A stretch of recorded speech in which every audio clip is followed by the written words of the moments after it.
Climate change, as defined by the United Nations, quote, refers to long-term shifts in temperature and weather patterns. These shifts may be natural, such as through variations in the solar cycle. That's actually a decent definition. But of course, not willing to leave well enough alone, the UN goes further, spoiling a simple and straightforward definition with, quote, but since the 1800s, human activities have been the main driver of climate change, primarily due to burning of fossil fuels like oil, coal, and gas. Isn't it amazing that before humans burned fossil fuels 2 centuries ago, it was only natural cycles that changed the climate, not backyard barbecues, gas stoves, and SUVs.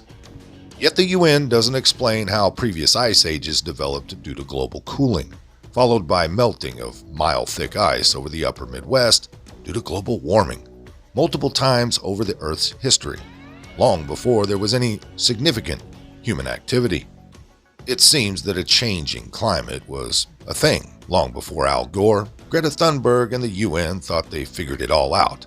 Not only does the climate change based on both short and long-term cycles, but much of it is also unpredictable.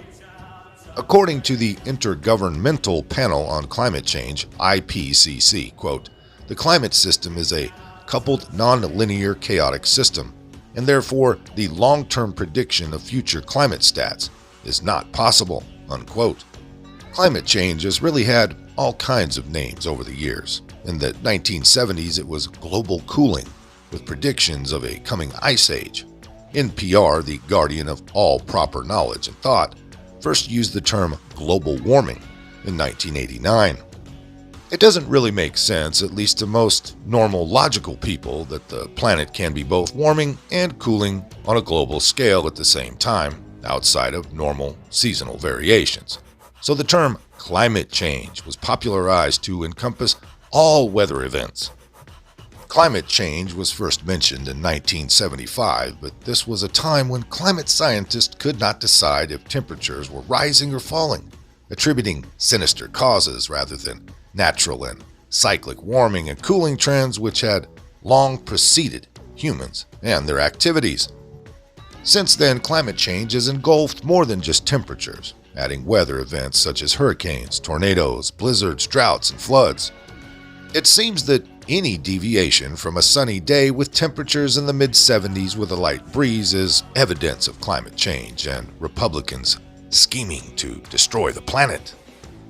Democrats, the left, and the media have an uncanny ability to balance two contradictory propositions in their minds, believing both can occur simultaneously due to the same cause.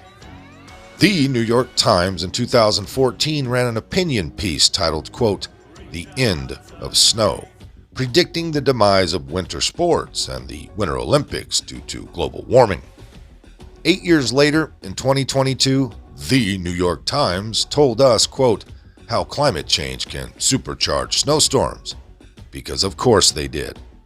Or here's one even better from the same year, 2022, quote, "The deadly freeze that swept the United States was extraordinary, but while scientists know that global warming can intensify extreme weather, the effects on winter storms are tricky to untangle." Tricky? Yes, tricky indeed. Climate change causes both, not enough, and too much snow. Now, how the hell does that work?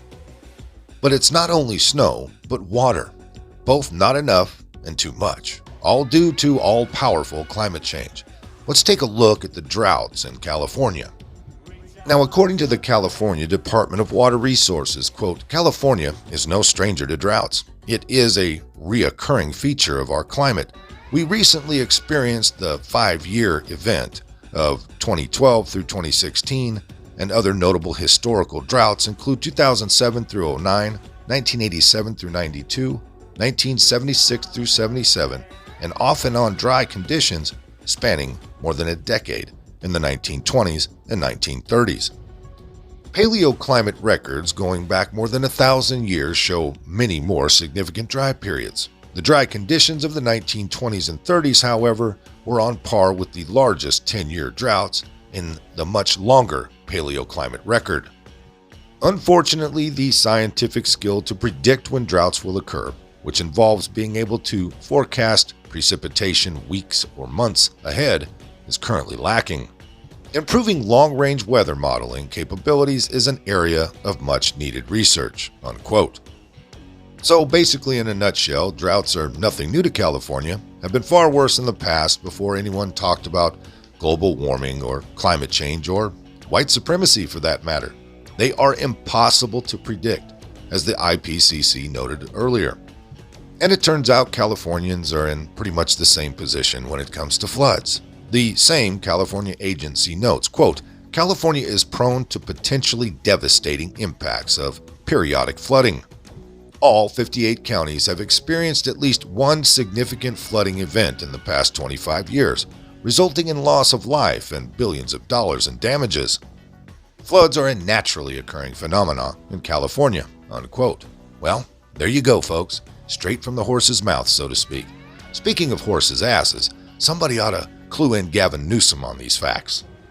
Once again, floods are normal and expected. They are nothing new. Here's a couple photos of floods going back 150 years. But if you pay attention to media headlines, you'll find out that droughts and floods are new and due to climate change rather than natural phenomena. Here's one headline from the National Geographic last month. Quote, Climate change in California's drought. Here's a local headline from an ABC News affiliate. Quote, California drought. New research ties specific extreme weather events to climate change, unquote. And then they went further. Quote, California's drought. How will climate change affect California's skiing industry? Unquote. You see, drought is due to climate change, yet at the same damn time, so is flooding. Last week, Vox claimed, quote, California's floods reveal a likely climate change symptom. Quick shifts between opposing weather conditions, unquote. Climate pseudoscientist Ellen DeGeneres unsuccessfully weighed in. Quote, Ellen DeGeneres mocked for video blaming California floods on climate change. And lastly, USA Today at least asked a damn question. Quote, are California's storms normal, or is climate change making them worse? Unquote. It seems all manner of weather is due to climate change, ignoring past far more extreme weather when the world's population and activity was much less than today. I'm just saying, possibly, maybe, perhaps, historic perspective is necessary.